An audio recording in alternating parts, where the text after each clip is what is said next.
Chapter 20. Dragons don't follow the rules, they make them. Once Fleet made up her mind about the dragon, she relaxed enough to offer us something to eat. Her version of Satchel was called Microwave, and it called us rice and chicken and strange, glowing orange pinky sauce Fleet called sweet and sour.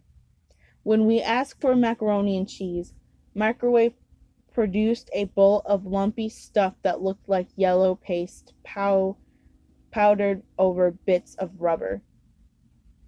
Changling was ecstatic. As we ate, we talked. Fleet was all for striking while the iron was hot.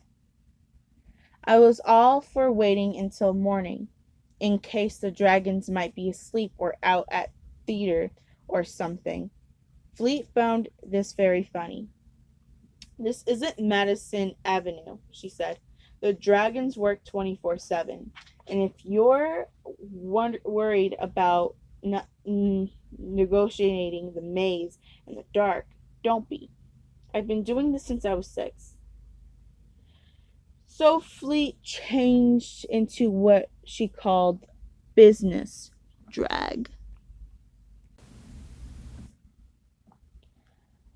A dark gray skirt and jacket, a pale gray blouse, and black shoes with very high heels, with her braids pulled back into a tight ponytail, and a little gold coins in her ears. She was still beautiful, but kind of scary, like an elf. Changeling wouldn't look at her. On our way down, the elevator stopped, and a boy and a dwarf got on. They were both wearing black suits and carried the Wall Street magic bags Fleet carried briefcases. The dwarf had gray beard that would have trailed on the floor if he hadn't braided it and looped the tail through his belt. I knew right away that the boy was another mortal, assistant in training. His jacket was too short in sleeves and he was flushed, like his tie was choking him. I smiled at the boy. He looked a little startled, but smiled back shyly. The dwarf scolded. Elevator, etik, it barked. Both Fleet and the boy jumped guiltily and stared fixedly at the elevator. It would have been funny except that the boy's mouth was trembling, like he was trying not to cry, and the dwarf was glaring at me like I was the one upsetting everybody. It was a real relief that the elevator got to the bottom and the boy and his fairy godfather disappeared into the night. If Maiden Lane was spooky in daytime, it was even spookier after dark. All black and silver and inky shadows. Fleet's high heels tapped sharply against the pavement, waking echoes from high walls. It sounded like someone was following us, but whenever I turned around to look, the street was empty. In fact, we saw almost no one between Maiden Lane and Wall Street except the occasional dwarf. "I thought you said you were a financial maze. Never closed down," I said to Fleet. "It doesn't. Everybody's inside working. The streets are only busy twice a day, when the night folk and the day folk change shifts. You don't want to get caught in the rush hour if you can help it." Right. Wall Street turned out to be just that. A street running next to the wall that stretched as far as I could see in each direction disappeared into the night above.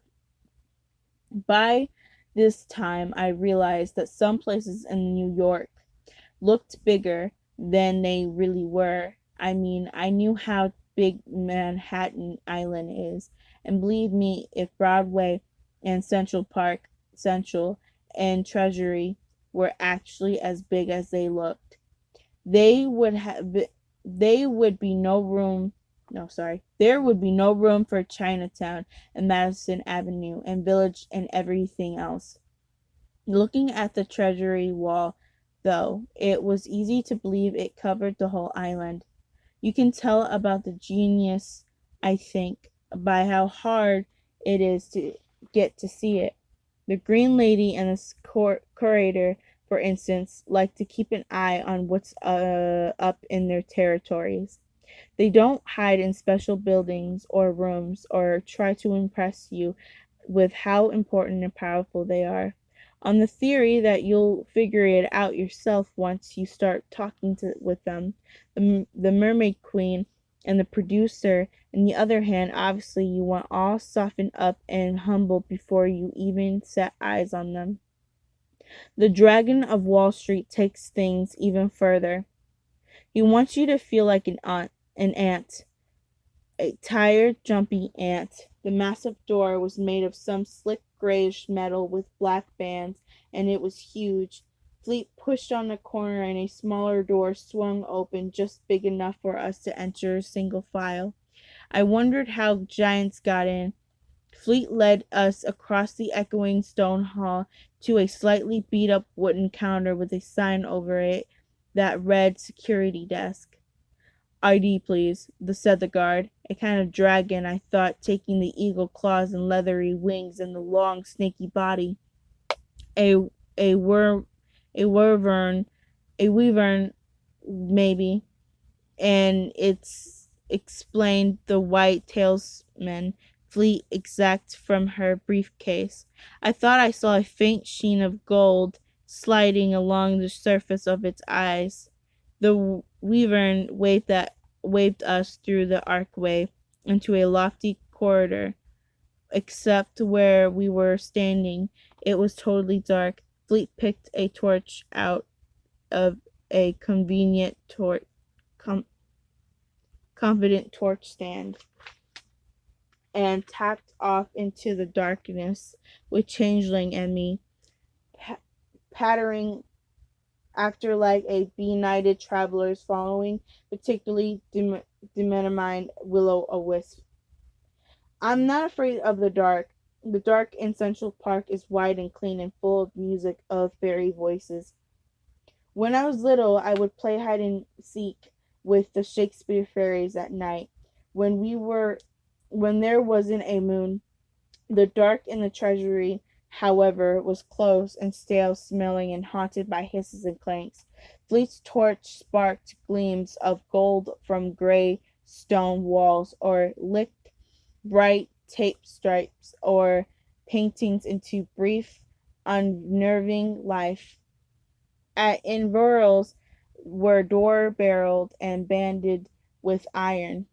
One of them opened as we passed, releasing a blast of cold air and mushroom pale, blunt-nosed head of a giant worm. I froze, and its iris, its round, needle-toothed mouth at us. Changling gave us a squeak, or maybe that was me, and we dashed after Fleet's torch. Twice more Fleet pulled out her talisman and exclaimed, once by a non-holographic griffin and once by a huge, slobbery, three-headed Cerberus guiding a narrow staircase. We had to go down them single file, with Fleet leading and me bringing up the rear.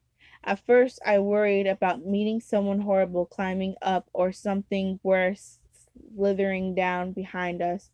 Then Changeling started to hum unhappily. I started worrying about how to deal with a fairy fit on a steep staircase. I was beginning to worry about my legs snapping off at the knees. When we finally stumbled out of the staircase into a long, dark tunnel. My legs hurt, Changeling said, her voice flat and dead. Nearly there, Fleet said. See the light? I did.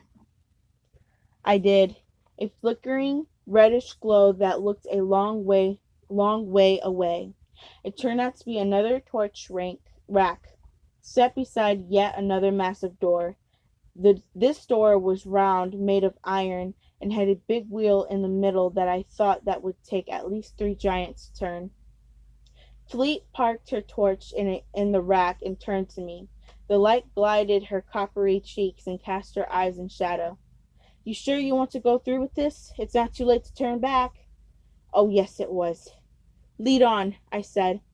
Fleet took hold of the wheel with both hands, spun it to the right, braced herself, and pulled. To my surprise, the massive door whispered smoothly open. Light blazed through it, dazzling my dark, blinded eyes. Go on, Fleet said in my ear. I'm right behind you. Changling had her hands over her face, so I took hold of her sleeve, squinting steps through the door. I've accomplished my share of impossible tasks in New York between, but I can't possibly describe what I like to see Dragon of the Wall Street for the first time. Gigantic doesn't come close to conveying how big he is. Humongous doesn't cut it. There's a legend in New York that Dragon of Wall Street exists in many different worlds simultaneously. I had never understood how that was possible until then. He was bigger than the Statue of Liberty. He was bigger than the Metropolitan Museum. He lay against the far wall of Treasury like a knobbly mountain miles and miles away across the floor that glittered like frozen fire. We're standing on the dragon's bed, Fleet told me. It's gold, of course, tons of it. The stuff of the bottom is very, very old. Legend has it that it's even originally hoard he brought with him from the old country. Right. Dragons sleep on gold, and rubies, and emeralds, and sapphires, and diamonds. Even the walkway was made of what looked like silver plates. If the dragon bothered with anything so ordinary, probably they were platinum, or white gold, or elf silver, or something even more rare than precious. Fleet eyed me anxiously. You're awfully quiet. You don't feel like gold sick or anything, do you? I'm fine. I'm just wondering what we're standing on. Old scales, Fleet said. The dragon sheds quarterly. I wiggled my nose. The scales were smooth under my feet and a little warm. Changeling hunkered down at the edge of the walkway, plucked a large emerald out of the glittering jumble, examined it, and laid it down.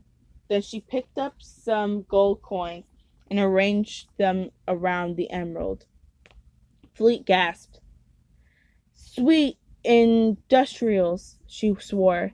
We're in trouble now. She clicked over to Changling and begged her to leave the hoard alone, in a voice she obviously trying to keep low and calm.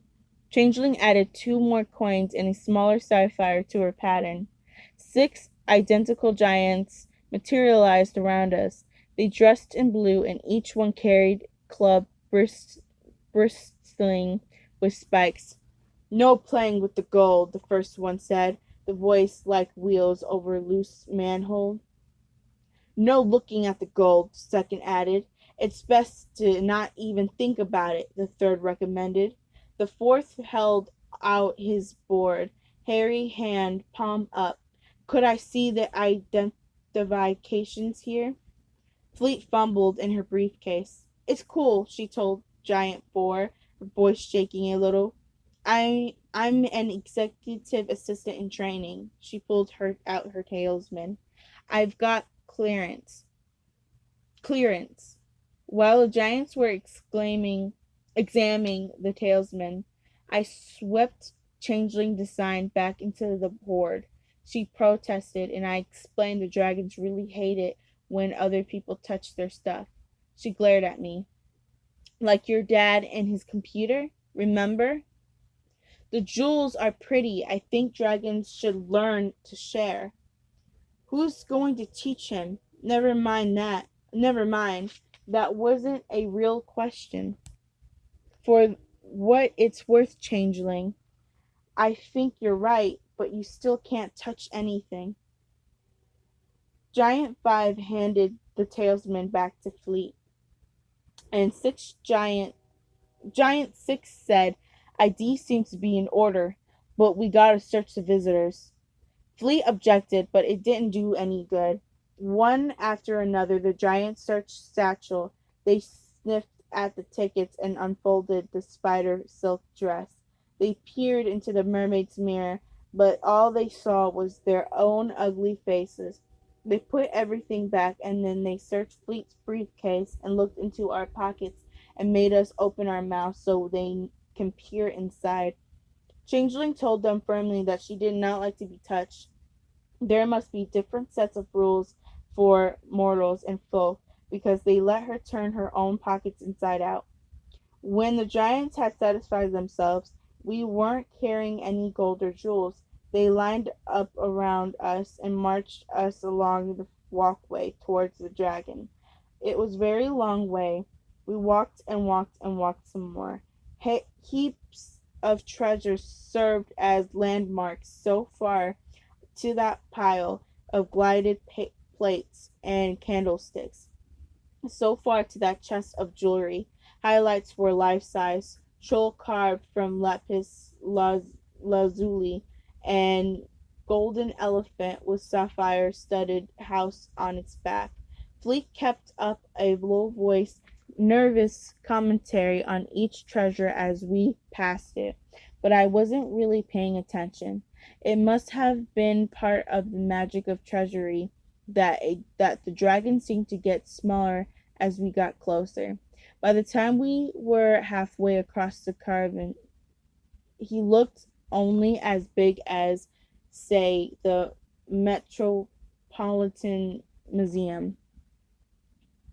His sides were a darker gray than his shed scales, striped in pale silver, with a sheen like heavy silk. His wings draped along the razor-ridged back like folded black fans. His head was something like a horse's and something like a alligator's, with a long, toothy muzzle and a ruby-lined nostril, big enough for the hippopotamus to stand in. His crossed claws were a dome of immense, curved swords, but nothing about him was as impressive as his eyes. They were as big as the moon, round and pearly gray, with lines of little green numbers endlessly crawling down them. I didn't have the first idea what the numbers meant, but it gave me the creeps to look at them. Fleet had been wrong. The dragon wasn't blind. He saw the numbers just fine. They were all he saw. Probably they were all he was interested in seeing. Fleet elbowed me in the ribs. Don't stare, she hissed. Why? He can't see me. He knows anyway. He knows everything, and what he doesn't know, his executive assistant tells him. There she is. Fleet's voice was tight with fear. Up there. She pointed down Doe Jones. The dragon's got a lot of maidens, but she's the one who's really into her job. I followed Fleet's finger to the square tower built near the dragon's muzzle. On the top of the tower was a massive bowl and looked like it was made of solid gold. Beside it, a tiny figure was pouring something into the bowl from a large silver pot. A familiar, exciting scent tickled my nose. Keep awake, I exclaimed. That's a keep awake charm. Fleet gave me a look. That's coffee, Park girl. It's what the dragon lives on, coffee and investors. I wondered what the investor was. I wondered whether I could catch one and trade it to the dragon for his magical scales. Except that he probably didn't need me to catch investors for him. And for finding his vulnerable spot, who was I kidding? Fleet poked me in the side. There are dragon scales. The scales of the Wall Street were, to my total astonishment, mortal sized and very plain, just a brass bar on a stick, with a brass plan hanging from each end. A thing like a pointer in the middle showed when the pans were balanced. I wondered how long it would take Changling to figure out how it worked. Changling, however, was interested in scales. As soon as she noticed the dragon's eye, she had started her happy hum and stopped watching where she was going. She walked into one of our giant guards, and he growled threateningly. She paid no attention. I took her in tow. We were reached the coffee tower. We stopped, and the six giants fell back into watchful semicircle. Changeling stared up into Dragon's eyes as if enchanted.